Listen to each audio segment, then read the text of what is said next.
প্রণয়ের অমল কাব্য season 2 পর্ব সংখ্যা 4। ইরফান শুদ্ধের কলার ছেড়ে গাড়িতে উঠে বসে গাড়ির দরজা লাগাতে নিলে শুদ্ধ দরজা আটকে বলে, এই হাতে ড্রাইভ করবি কিভাবে? ব্যান্ডেজ করতে হবে তো। ইরফান শক্ত গলায় বলে, ননির। এরপর শক্তি খাটিয়ে শব্দ করে দরজা লাগিয়ে গাড়ি স্টার্ট দেয়। চোখের পলকে গাড়ির স্পিড বাড়িয়ে হাওয়া হয়ে যায় ইরফান। শুদ্ধ হতাশ চোখে চেয়ে দেখল। ইরফানের হাতের কথা ভেবে একটু খারাপ লাগলো। আবার মাইরার কাণ্ডে হাসিও পায়। মাইরা তো পুরো সাপে লেজে পা দিয়েছে, আর এদিকে সাপ রেগে বম। মাইরা শুদ্ধের আসার পরেই ঘরের ভেতরে চলে গিয়েছিল। ইরফানের রাগ দেখে বেচারির অবস্থা খারাপ, তবে তাকে চিনতে পারেনি ভেবে স্বস্তির নিঃশ্বাস ফেলে। ইরফান বাড়িতে পৌঁছেছে মাত্র সিঁড়ি পেয়ে উপরে উঠছিল। রুমা নেওয়াজ পিছন থেকে ইরফানের রক্তমাখা হাত দেখে আটকে উঠা ভীত কণ্ঠে বলে, ইরফান তোমার হাতে কি হয়েছে? 1 সেকেন্ডের জন্য ইরফানের পা থেমে যায়। এরপর আবারও সিঁড়ি বেয়ে উপরে উঠতে উঠতে গম্ভীর গলায় বলে, নাথিং। রুমা নেওয়াজের ছেলের জন্য মন পড়ে। ছেলেটার চালচলন বেপরোয়া, কারো কথা শুনে না, নিশ্চয়ই কোনো কারণে রেগে হাতের এই অবস্থা করেছে। ব্যান্ডেজ করতে বললেও করবে না, কারো কথা শুনে না। কথাগুলো ভেবে রুমা নেওয়াজ দীর্ঘশ্বাস ফেললেন। শুদ্ধ দরজার সামনে দাঁড়িয়ে জুতা খুলতে খুলতে ইরফান আর তার মামির কথা শুনল। এরপর বাড়ির ভেতরে এসে বলে, মামি জানো কি হয়েছে? রুমা নেওয়াজ বুক কুচকে বললেন, কি হয়েছে? শুদ্ধ মনে মনে হাসে। উপর থেকে সিরিয়াস হয়ে বলে, তোমার ছেলে এক স্টুপিড গালের জন্য বুক পুড়তে পুড়তে হাত কেটে ফেলেছে, ভাবো একবার। রুমা নেওয়াজ বিস্ময় চোখে ইরফানের দিকে তাকায়। ইরফান সিঁড়ির মাথায় দাঁড়িয়ে শক্ত চোখে শুদ্ধর দিকে তাকায়। শুদ্ধ মিটমিট হেসে বলে, মামি ইরফান লজ্জা পাচ্ছে বুঝলে, কিন্তু তোমার ছেলে তো জানে না কিভাবে লজ্জা পেতে হয়, তাই মনে হয় লজ্জার আগে কনভার্ট হয়ে বেরিয়ে আসছে। দেখো দেখো, এই জন্য তো ওর চোখ মুখ কেমন শক্ত হয়ে আছে। একটু তুমি মনে মনে হেসে ইরফানের প্রাণে দৃষ্টি রেখে বলে, আহারে তুই কষ্ট পাস না শোনা, আমি তোকে লজ্জা পাওয়া শিখিয়ে দেব, তখন না হয় মন ভরে লজ্জা পাবে। ইরফান রাগান্বিত স্বরে বলে, শুদ্ধ। তারেক নেওয়া শুদ্ধর পিছন থেকে শুদ্ধের কান টেনে বলে, আমার ছেলেটাকে রাগাচ্ছ কেন হ্যাঁ? শুদ্ধ অসহায় কণ্ঠে বলে, মামা কান ছাড়ো, তোমার ছেলেকে দমক খেয়ে আমার বদহজম হয়ে গিয়েছে, বাথরুম আমাকে ডাকছে। শুদ্ধের কথা শুনে তারেক নেওয়াজ সহ রুমা নেওয়াজ হেসে ফেলল। এই ছেলের বাদরামি আর গেল না। শুদ্ধ বলা মেঘটিত ব্যাপারটি গায়ে মাখল না। মেঘটিত ব্যাপার ইরফানের সাথে ঘটবে না, তারা ইরফানকে খুব ভালো করে চেনে। শুদ্ধর কথা তারা মজা হিসাবেই নিয়েছে। সকাল সকাল ঘুম থেকে উঠে মাইরা ফ্রেশ হয়ে নামাজ পড়ে নেয়। এরপর ঘরের এক কোণে রাখা কারেন্টের চুলায় মাইরা ভাত আর আলু সিদ্ধ করে নেয়। এই চুলা তার সৎমা কিনে দিয়েছিল, অনেক উপকার হয়ে এতে। মাইরা তার কাজ শেষে গোসল করে নেয়। এরপর আলু ভর্তা দিয়ে একটু ভাত খেয়ে ভার্সিটির যাওয়ার জন্য রেডি হতে বুরকা জড়ায়। হিজাব বাঁধতে গিয়ে হাত থেমে যায়। গতকাল ইরফানের ভয়ঙ্কর রাগের কথা মনে পড়ে। হিজাব গলার সাথে ঝুলিয়ে ফোন নিয়ে মিলাকে কল করে। কল রিসিভ হতেই মাইরা দ্রুতম বলে উঠে, দোস্ত আমি শেষ দোস্ত, আমাকে কোনোভাবে পাচ্ছিয়ে নে। মিলা খেতে খেতে বলে, কি করেছিস ঠিক করে বল। মাইরা ডুব গিলে গতকালকে ইরফানের গাড়িতে লাগানো চুইংগামের বিষয়টি মিলাকে বলে। সব শুনে মিলা রেগে বলে, ভালো করেছিস বেয়াদব, তুই জীবনে ভালো হবি না। মাইরা দাঁত দিয়ে নখ কামড়ে, বিশ্বাস কর 570 সাবান দিয়ে পাতিল মাজার পর পাতিলগুলো যেমন চকচকে হয়, আমার মন ওর চেয়েও চকচকে পরিষ্কার, অর্থাৎ আমি কল্পনার চেয়েও ভালো। মিলা রাগে গিয়েও হেসে ফেলে। এই বিয়াদব টেনশন করতেও ফালতু কথা বলছে। মাইরা অসহায় কণ্ঠে বলে, এখন আমার কি হবে দোস্ত? মিলা হাসি চেপে বলে, এখন ইরফান স্যার তোকে ফেরাউনের মতো ইয়া বড় কড়াই অর্ডার দিয়ে বানিয়ে তার মধ্যে তেল দিয়ে গরম তেলে তোকে সুন্দর করে ফ্রাই করবে।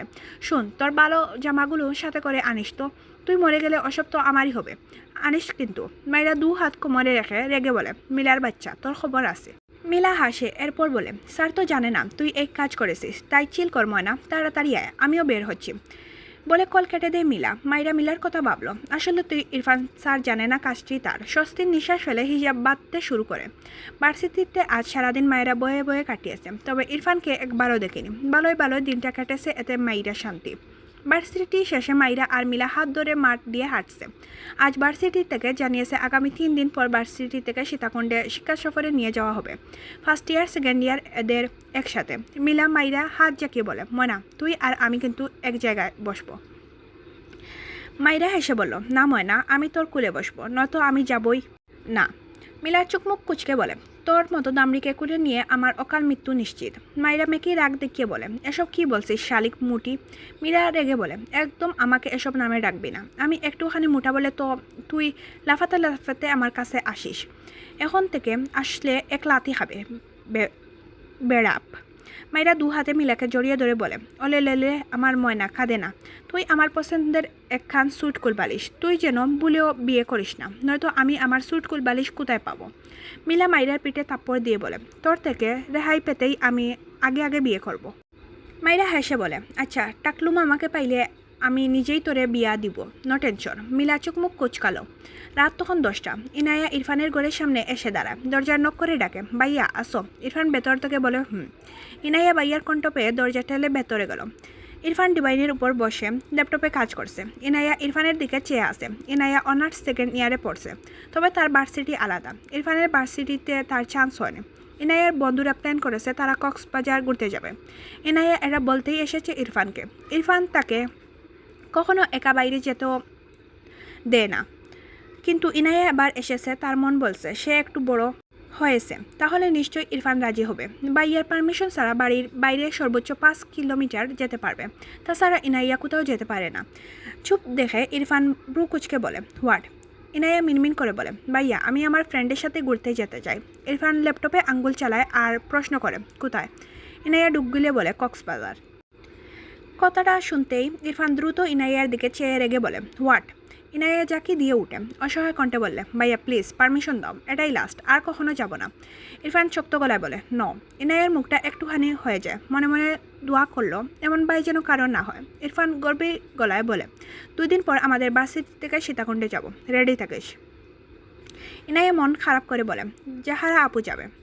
ইরফান কাজের ফাঁকে ছুটো করে বলে, হুম। ইনায়া মনমরা হয়ে ইরফানের ঘর থেকে বেরিয়ে যায়। তার ভাই যখন বলেছে কক্সবাজার দেখতে দিবে না, তখনই দিবেই না। বাবাকে বলেও লাভ নেই, ভাইয়ার উপর কথা বলা যায় না, সীতাকুণ্ডেও ঘুরে আসুক। নাই মামার চেয়ে খানা মামাই ভালো। খালাতো বোন যাহারা ইরফানের ভার্সিটিতেই পড়ে, সে থাকবে বলে ইনাইয়া একটু স্বস্তি পাচ্ছে। একদিন পেরিয়েছে। মাইরা মিলার বাসায় এসেছিল 2 বান্ধবী গল্প গুজব করবে এজন্য। সাথে মাইরা একটা ব্যাপারে রেগে আছে মিলার উপর। মাইরা মিলার বাসায় যাওয়ার একটু পরই শুদ্ধ তাকে কল করে বলে মিলাসহ নিচে আসতে বলে। মাইরা খুব সাধারণভাবে শুদ্ধর কথা মেনে নেমে এসেছিল। এরপর শুদ্ধ তাদের দুজনকে তার গাড়িতে উঠতেই দুজনই এটা মেনে নেয়। মাইরা মিলার কানের কাছে ফিসফিসিয়ে বলে, তুই আমার সেমিস্টার ফি দিয়ে একদম ঠিক করিসনি মিলা বাচ্চা। মিলা বিরক্ত হয়ে বলে, আমাকে বলছিস বল, আবার আমার বাচ্চাকে টানছিস কেন, বেড়াপ মহিলা। মাইরা মন খারাপ করে বলে, এটা ঠিক না, তোকে আঙ্কেল আন্টি আমার খরচের জন্য টাকা দেয় না, এমন তো নয় তুই ইনকাম করিস। মিলা বিরক্ত এক কথা শুনতে শুনতে তার কান পচে গেল। মিলা সামনে চেয়ে বলে, শুদ্ধ স্যার, আমার বান্ধবীদের কিছু দিলে সেটা কি খারাপ বলুন তো? শুদ্ধ গাড়ি ড্রাইভ করতে করতে বলে, না তো, তবে পরবর্তীতে সেই বান্ধবীর কিডনি বিক্রি করে আইফোন না কিনলে সেটা গুড় অন্যায়। শুদ্ধের কথা শুনে মিলা হেসে ফেলে। মাইরা বুতা মুখে তাকায়, মুখ ফুলিয়ে বলে, ভাইয়া আপনি আপনার শত্রু হয়ে যাচ্ছেন। শুদ্ধ হেসে বলে, ওমা সে কি মাইরা, বোনদের প্রাথমিক শত্রু হয়ে জানো না? মাইরা ব্রু কুচকে বলে, আপনার কাছে আরও কত নতুন সূত্র আছে কে জানে, আমাদের কোথাও নিয়ে যাচ্ছেন ভাইয়া। শুদ্ধ আবার হেসে বলে, তোমাদের পাচার করব বলে নিয়ে যাচ্ছি, তোমরা চয়েস করো তো মাইরা কোন দেশে পাচার হতে চাও। শুদ্ধের কথায় মাইরা ও মিলা দুজনই বলে ওঠে, শুদ্ধ হাসে। একটি শপিং মলের সামনে শুদ্ধ গাড়ি দাঁড় করিয়ে মাইরা আর মিলাকে সহ শপিং মলের ভেতরে গিয়ে বলে, তোমার যা যা ভালো লাগে কিনে নাও, বড় ভাই হিসাবে সামান্য উপহার দিতে চাই, আশা করি ফিরিয়ে দিবে না, তাই না বুনগন? শুদ্ধের কথায় মাইরা ভীষণ অবাক হয়। মাইরা বুঝতে পারলো শুদ্ধ সীতাকুণ্ড যাওয়া উপলক্ষে তাকে কিছু কিনে দিচ্ছে, সাথে তার বেস্ট ফ্রেন্ড মিলা বলে তাকেও বাদ দিল না। মাইরা শুদ্ধের প্রতি একদম আপন বড় ভাইয়ের ফিলিংসটাই আসে, কিন্তু এখন যেন সে তীব্রতা আরও বাড়লো, বই কমল না। শুদ্ধ মাইরা মিলাকে রেখে একটু সাইডে গিয়ে দাঁড়ালো। সে মাইরার ব্যাপারে অবগত। মাইরা ছোটো থেকেই এত মিশুক ছিল। শুদ্ধের সাথে বেশ মিষ্টি একটি আপন বোনের সম্পর্ক গড়ে উঠেছিল। সেই সুবাদে মাইরার ব্যাপারে সব জানে। তাছাড়া মাইরাকে সে নিজের বোন ভাবে। একটুখানি শখ আহ্লাদ পূরণ না করলে নিজেরই ভালো লাগে না। পরদিন সকাল 9টার মাঝে ভার্সিটি ফার্স্ট সেকেন্ড ইয়ারের সকল স্টুডেন্ট ভার্সিটি মাঠে এসে উপস্থিত হয়। মিলা একপাশে বিরক্ত হয়ে দাঁড়িয়ে আছে। ইচ্ছে করছে মাইরাকে একটা উল্টা মারতে। সবাই এসেছে, অথচ এই মহারানীর খবর নেই। পাবনার মাঝে মাইরা ভার্সিটির গেট দিয়ে ভেতরে প্রবেশ করে। শুদ্ধ মাইরা ও মিলাকে শপিং মলে নিয়ে গেলে তারা দুজনের জন্য ম্যাচিং করে শাড়ি কিনেছে। মাইরার পরনে কালো রঙের শাড়ি, ম্যাচিং করে হিজাব বাঁধা, মুখে অল্প প্রসাধনীর ছোঁয়া। ধীরে ধীরে হাঁটছে, শাড়ি পরা হয়নি এর আগে, ওর জন্য হাঁটতে একটু প্রবলেম হচ্ছে। সবাইকে দাঁড়িয়ে থাকতে দেখে মাইরা পা নিষ্পিস করছে। এভাবে হেঁটে কয়েকদিনে ওখানে যাবে। একটা দৌড় দিলেই ভালো হতো। ডান কাঁধের সাইড ব্যাগ শক্ত করে ধরে বাম হাতে শাড়ির কুচি ধরে দৌড় দেয় মিলার দিকে। মিলার মাথায় হাত, এর শাড়ি আজ খুলবে নিশ্চিত। ইরফান মাঠের এক তার গাড়ির পাশে ছিল। কিছু কাজে ভার্সিটি থেকে বেরিয়ে যাচ্ছিল। সামনে মাইরাকে শাড়ি পরে এভাবে দৌড়াতে দেখে সে দাঁড়িয়ে যায়। বিরক্তি চুকে দাঁড়ায়। মাইরা ইরফানকে খেয়াল করেনি। মাথা নিচু করে দৌড়াতে ব্যস্ত সে। হঠাৎই মাথা তুলে সামনে ইরফানকে দেখে নিজেকে ব্রেক থামাতে গিয়েও পারল না। ইরফানের সাথে ধাক্কা খেয়ে বেচারি টাস করে মাঠের মাঝে পড়ে যায়। কোমরটা বোধ হয় বাংলো। আজকের দিনটাতেও তাকে এভাবে পড়তে যেতে হলো। মাইরার রাগ লাগছে। হঠাৎই মাথায় তুলে মৃদু চেঁচিয়ে বলে, এই আপনি চুকে। এটুকু বলে থেমে যায় ইরফানের শক্ত দৃষ্টি দেখে। রাগের ঠেলায় ভুলে গিয়েছে সে ভার্সিটির স্যারের সাথে ধাক্কা খেয়েছে। মাইরা বলতে চাইছিল আপনি চুকে দেখেন না, কিন্তু ইরফানের দৃষ্টির সাথে আর ইরফানের যে তার স্যার এটা ভেবে মাইরা ডুব গিলে মিনমিন করে বলে, সরি স্যার, আসলে আমি বলতে চেয়েছিলাম আপনি চুকে খুব সুন্দর দেখেন। ইরফান শক্ত চুকে চেয়ে দাঁত চেপে বলে, স্টুপিড গার্ল, তারপর দিয়ে সব দাঁত ফেলবো তোমার। কথাটা বলে মাইরার পাশ কাটিয়ে চলে যায়। মাইরা মুখ ভেঙে বিড়বিড় করে, নিজে যে স্টুপিডের দাদা এটা বলতে ভুলে যায়। ভার্সিটি অনেকে মাইরার দিকে তাকিয়েছে। মাইরার কান্না পায়। তার আত্মসম্মান সব চলে যায় এই একটা স্যারের জন্য। সেদিনও পড়ে গেল, আজও গেল, অসহ্য একটা। মিলা মাইরার সামনে দাঁড়িয়ে রেগে বলে, কিরে তোর দৌড়ানোর স্বাদ মিটল? আজকের দিনটাও একটু শান্ত হয়ে থাকতে পারলি না? শাড়ি পরেও তোকে দৌড়ানো লাগবে? কথাগুলো বলতে বলতে মাইরাকে টেনে তুলে। মাইরা মন খারাপের বান করে বলে, দিন দিন তোর প্রতি আমার ভালোবাসা বেড়েই চলেছে, তাই তো তোর দিকেই ছুটে আসছিলাম। মিলা মাইরার কারো শাড়ি লেগে থাকা ধুলোবালি জারতে তাকে আর বলে, ভালো হয়ে থাক, নয়তো কোন দিন না জানি ইরফান স্যার তোকে একা চটকানা দিয়ে এই ভার্সিটি থেকে ছুড়িয়ে ফেলে। মাইরা বিরক্ত হলো। এই স্যারটা একটা অসহ্য। এনার জন্য সে বারবার টাসটুস করে পড়ে যায়। কিছুক্ষণ পর সবাই একে একে বাসে উঠে পড়ে। ইনায়া আর জাহারা পাশাপাশি বসেছে। ইরফান তার নিজের গাড়ি নিয়ে যাবে। সাথে ইনায়া আর জাহারাকে নিতে চাইছিল, কিন্তু ইনায়াকে শুদ্ধকে ডেকে এনে তার বাইকে বোঝাতে বলে তারা ঘুরতে যাচ্ছে, বাসে না গেলে মজা হবে না। শুদ্ধ অনেক বুঝিয়ে সুঝিয়ে ইনায়ার দেশ বাসে যাওয়ার ব্যবস্থা করে দেয়। শুদ্ধও তাদের সাথে এই বাসে যাবে। এজন্যই মূলত ইরফান রাজি হয়েছে। ফারাহ আর নুসরাত পাশাপাশি বসেছে। সামিয়া যাবে না। ফারাহ নুসরাত অনেক জোর করেছে, কিন্তু সে আসেনি, গ্রামে গিয়েছে। শুদ্ধর সব কাজ শেষে বাসে উঠে বসলে বাস ছেড়ে দেয়। প্রায় 30 মিনিটের মতো পেরিয়ে গেলে শুদ্ধ তার সিট থেকে উঠে বাসের মাঝামাঝি এসে দাঁড়ায়। এরপর মাইরার উদ্দেশ্যে বলে, মাইরা একটা গান গাও। মাইরার সাথে সাথে বলে, আমি পারি না ভাইয়া, আপনি আমাদের গেয়ে শোনান। সব স্টুডেন্টরা একসাথে বলে উঠে, হ্যাঁ হ্যাঁ স্যার, আপনি গেয়ে শোনান। শুদ্ধ তার থেকে এক সিট পরে ফারার চোখে পড়ে। শুদ্ধ ফারার দিকে চেয়েছিল। শুদ্ধ তাকাতেই চুকাচুকি হতেই ফারা চোখ সরিয়ে নেয়। শুদ্ধ মৃদু হাসলো। মেয়েটি তার মেসেজ দেখে কোনো রিপ্লাই করেনি। এতে শুদ্ধ একটু হতাশ। মানুষ কৌতূহলবশত একবার হলেও জিজ্ঞেস করে, কে আপনি? অথচ ফারাহ দিল না। শুদ্ধ ফারার দিকে দৃষ্টি রেখায় গলা জেরে শব্দ করে গেয়ে ওঠে। শুদ্ধর গান শুনে সবাই হৈ হৈ করে ওঠে। শুদ্ধর দৃষ্টি এখনও ফারার দিকে। ফারা শুদ্ধের দিকে তাকালে নিজের দিকে তাকিয়ে হাসতে দেখে আবার চোখ সরিয়ে নেয়। বিরক্ত হয়, তার দিকে এভাবে চেয়ে আসে কেন? তাছাড়া তাকে দেখতে আসার দিন এই লোকটা তাকে চুন্নি বলেছিল। শুধু স্যার বলে ফারা সম্মান করছে, নত সব সুদ তুলত। শুদ্ধর বলা কিছু লাইন কানে আসছে। ইয়াসার বংশের নাতি আমি, জগৎ জুড়ে নামি দামি, কপাল গুনে পাবে তুমি আমার মতো ভালো স্বামী। এরপর শুদ্ধ থামে। মাইরা গলা ছড়িয়ে বলে, ভাইয়া আপনি মেয়েটার ঠিকানা বলুন, তারপর সব দায়িত্ব আমাদের। শুদ্ধ এত স্টুডেন্টের সামনে একটু বিব্রত বোধ করে, তবে তার স্বভাব থেকে বের হতে পারল না, বরং হেসে বলে, অবশ্যই অবশ্যই, সবাই তো জানো মাইরা আমার একমাত্র বোন। বোনের বিয়ে না দিয়ে তো ভাই বিয়ে করতে পারে না, তাই আমার বোনের জন্য সবাই পাত্র খুঁজো। শর্ত হলো ছেলেকে অবশ্যই পেট মোটা আর মামা হতে হবে। শুদ্ধের কথা শুনে সবাই হাসে। মাইরা মেকি রাগ দেখিয়ে বলে, ভাইয়া আর আপনার বউ নারুবেল হবে। মাইরার কথা শুনেও সবাই হাসে। এবার ফারাও শব্দ করে হেসে দিয়েছে। শুদ্ধ ফারার দিকে চেয়ে বিড়বিড় করে, সুন্দরী নিজের জন্য এভাবে কেউ হাসে? ভার্সিটি বাস দুপুরের দিকে এসে পৌঁছেছে সীতাকুণ্ডে। এখানে আগে থেকেই রিসোর্ট বুক করে রাখা ছিল সবার জন্য। প্রতিটি রুমে 2 থেকে 3 জন করে দেওয়া হয়েছে। সবাই রুমে এসে ফ্রেশ হয়ে খাওয়া দাওয়া করে এক লম্বা ঘুম দেয়। আগামীকাল সীতাকুণ্ডের সবচেয়ে বিখ্যাত চন্দ্রনাথ পাহাড়ে যাবে, যেখানে চন্দ্রনাথ মন্দির অবস্থিত। সময় লাগবে বলে আজ আর যাবে না। এজন্য বিকালে সবাই বেরিয়ে আসে আশপাশটা ঘুরে দেখবে বলে। মেঘলা আকাশ, চারিদিকে গাছপালা, মিটমিট বাতাস বইছে। উঁচু নিচু জায়গায় হেঁটে হেঁটে সবাই এগিয়ে যাচ্ছে। ফারা আশেপাশে গাড়ি ঘুরিয়ে ঘুরিয়ে দেখছে। নুসরাত সামনে তার ফোনে ছবি তুলতে ব্যস্ত। ফারাহ অপরিচিত নাম্বার থেকে আসা সেই মেসেজটির দিকে চেয়ে হাঁটছে। তার মাঝে মাঝে মনে পড়ে, ভাবনায় ব্যস্ত হয়ে এটা কে হতে পারে। তার বিয়ে ভেঙেছে, তাও আবার সে ভাবে না। ছেলের পক্ষকে বলেছে তার নাকি এইডস আছে। এটা ভাবতেই ফারার রাগ লাগে। কোন বিয়াদব এটা! এসব শুনলে তাকে আর কেউ জীবনেও বিয়ে করতে আসবে? সে না হয় এখন বিয়ে করতে চাইছে না, তার মানে তো এই নয় যে সারা জীবন করবে না। ফারা অনেক ভেবে চিনতে মেসেজে রিপ্লাই করে, কে আপনি? শুদ্ধ ফোন কাটতে কাটতে হাঁটছে ফারার পিছু পিছু। ফারার মেসেজটি পেয়ে শুদ্ধ অবাক হলো। মিটমিট হেসে মেসেজ সেন্ড করে, আমি ভূতের বাবা, তোমাকে বানাবো ভূতের মা। রিপ্লাই পেয়ে ফারা বিরক্ত হলো। আবারও মেসেজ দে, আমার নামে গুজব ছড়িয়েছেন কেন আপনি? আমার কোনো এইডস নেই। শুদ্ধ একবার সামনে তাকালো। ফারা ধীরে ধীরে হাঁটছে। শুদ্ধ একটু শব্দ করেই হাসলো। ফারা পিছু ফিরে তাকায়। ফারাকে তাকাতে দেখে শুদ্ধ একটু বিব্রত হয়। নিজেকে সামলে গম্ভীর মুখে ফারার দিকে তাকিয়ে এগিয়ে আসতে আসতে কিছুটা দমক সুরে বলে, দ্রুতও হাঁটতে পারো না কেন? এভাবে হাঁটলে তো হারিয়ে যাবে। এরপর ফাইজ এসে আমাদের চেপে ধরবে। ফারা বুত মুখে রাগ হলেও কিছু বলল না, উল্টো ঘুরিয়ে দ্রুত পা চালায়।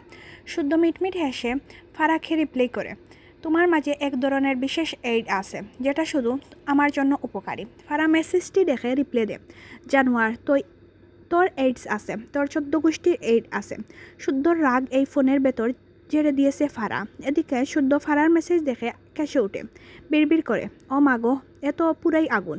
ফারা একজনের রাগ আরেকজনের উপর জ্বাললেও শুদ্ধ বেচারা সব কিছুই শিকার হলো। মানুষটা যে একটাই। মাইরা মিলার হাত ধরে এগিয়ে যাচ্ছে। মিলা মাইরার হাত ছেড়ে একটু সামনে গিয়ে একটি ফুলের পিক তুলায়। এরপর ধীরে ধীরে সামনের দিকে যেতে থাকে, সাথে পিক তুলতে থাকে। মাইরা পায়ের জুতো, সাথে ফিতা, বারবার ফিতা খুলে যাওয়ায় মাইরা বিরক্ত হয়ে বসে পড়ে। বেশ অনেকক্ষণ সময় নিয়ে মন মতো ফিতা আটকায়। এরপর উঠে দাঁড়িয়ে সামনে কাউকে দেখতে না পেয়ে মাইরা চোখ বড় বড় হয়ে যায়। হায় হায়, সে হারিয়ে গেল নাকি? সামনের দিকে দৌড় দে। থেকে একটু সামনে এক সাইডে ইরফান দাঁড়িয়ে ফোনে কথা বলছিল। মাইরা ইরফানকে খেয়াল করেনি। বেচারি হারিয়ে যাওয়ার বয়ে সামনে দৌড়ায়। আশেপাশে তেমন মানুষ নেই, ফলে মাইরা বেশি ভয় লাগছে। সাথে আকাশের অবস্থাও আগের চেয়ে খারাপ হয়েছে। হঠাৎই মাইরা ইরফানের সারে জোরে সুরে ধাক্কা হয়। ইরফান একদমই বেখেয়ালে দাঁড়িয়ে ফোনে কথা বলছিল, ফলস্বরূপ নিজের ভারসাম্য ধরে রাখতে পারেনি। ইরফানের সামনে ডালু জায়গা ছিল। ইরফান মাইরার ধাক্কা খেয়ে উল্টো পড়ে যায়। ইরফানের সাথে সাথে মাইরাও গড়িয়ে পড়ে। মাইরা জোরে সুরে এক চিৎকার দেয়। ইরফান হতভম্ব হয়ে যায়। সে উঠতে চাইছে কিন্তু পারছে না। দুজনে সমান তালে গড়িয়ে পড়ছে তো পড়ছে। মাইরা হাতের কাছে ইরফানকে পেয়ে শক্ত করে ইরফানের গলা জড়িয়ে ধরে কান্নামাখা গলায় কাপা কণ্ঠে বলে, প্লিজ আমাকে বাঁচান। ইরফান কিছু বলল না, বা হাত মাটিতে সাথে টেকিয়ে উঠতে চায়, পারে তো নাই। উল্টা মাইরাকে সহ আরও কয়েকবার উল্টে পড়ে। বা হাতে প্রচণ্ড ব্যথা পায় ইরফান। সেদিকে পাত্তা দিল না, বিরক্ত হয় প্রচণ্ড। মাইরা কোমরে ব্যথা পেয়ে আর্তনাদ করে উঠে। ইরফানের ইচ্ছে করলো এই স্টুপিডটাকে ধাক্কা দিয়ে ফেলে দিতে। মাইরা শক্ত করে ইরফানের গলা জড়িয়ে ধরে চুকমুক খিচিয়ে অসহায় কণ্ঠে বলে, আমাকে বাঁচান প্লিজ, আমি মরতে চাই না, আমার অনেক ভয় লাগছে, প্লিজ কিছু করুন। ইরফান ফুস করে শ্বাস ফেলল। হঠাৎই একটি গর্তের মতো জায়গায় ইরফান সহ মাইরা টাস করে পড়ে যায়। মাইরা আবারও চেঁচিয়ে ওঠে। ইরফান দমকে বলে, শাট আপ। মাইরা যা কি দিয়ে উঠে। ইরফান রাগান্বিত স্বরে বলে, স্টুপিড গার্ল ছাড়ো। মাইরা খেয়াল করে তারা আরও গড়িয়ে পড়ছে না। যখন বুঝতে পারে সে ইরফানের গলা জড়িয়ে ধরে আছে, সাথে সাথে ইরফানকে ছেড়ে দূরে সরে বসে। ইরফানের চোখে মুখে বিরক্তি। দ্রুত উঠে দাঁড়ায়। এই গর্ত ইরফানের কোমরের সমান। ইরফান আশেপাশে চোখ ঘুরিয়ে তাকালে দেখল চারপাশে অনেক জঙ্গল। এক পা গর্তের উপরে রেখে উঠতে চাইলে মাইরা সাথে সাথে ইরফানের অপর পা টেনে ধরে। ইরফান রেগে তাকায়। মাইরা ভীতকণ্ঠে বলে, আমাকে বাঁচান প্লিজ, সাপ। ইরফান খেয়াল করলো মাইরার পেছনে একটি সাপ ফোনা তুলে মাইরার দিকেই হয়ে আসে। ইরফানের ইচ্ছে করলো এই স্টুপিড গার্ল সহ এই সাপটাকে থাপ্পড় দিয়ে সোজা করতে। বিরক্তি নিয়ে সামান্য নিচু হয়ে ডান হাতে মাইরার কোমর ধরলে মাইরা বিস্ময় কণ্ঠে বলে ওঠে, কি করছেন? ইরফান রেগে থাকায়। মাইরা ডুব গেল। ইরফান এক হাতে ধরে মাইরাকে গর্তের উপরে টাস করে বসিয়ে দেয়। মাইরা কোমরের ব্যথা পেয়ে উফ উচ্চারণ করে। ইরফান পাত্তা দিল না। গর্তের ভেতর থেকে উঠে গট গট পায়ে সামনের দিকে এগোয়। মাইরা ইরফানকে যেতে দেখে দ্রুত উঠে ইরফানের পিছু পিছু যায়। আকাশটা বুতুরে টাইপ। মাইরা ডুব গিলে ইরফানের আশেপাশে তার ফোন খোঁজে। জঙ্গলের মধ্যে উল্টে পাল্টে ফোন খুঁজে, বেশ অনেকক্ষণ সময় নিয়ে অনেকটা জায়গা জুড়ে সবখানে খুঁজে, কোথাও পায় না। রাগের ডান পা দিয়ে গাছে একটি লাথি বসায়। মাইরা তার ব্যাগ খুঁজল, বেচারি তার ব্যাগ ফোনের অস্তিত্ব পেল না। ইরফান রেগে মেগে মাইরার দিকে তেড়ে আসলে মাইরা কয়েক পা পিছিয়ে যায়। ইরফান চিৎকার করে বলে, stupid girl, I will kill you.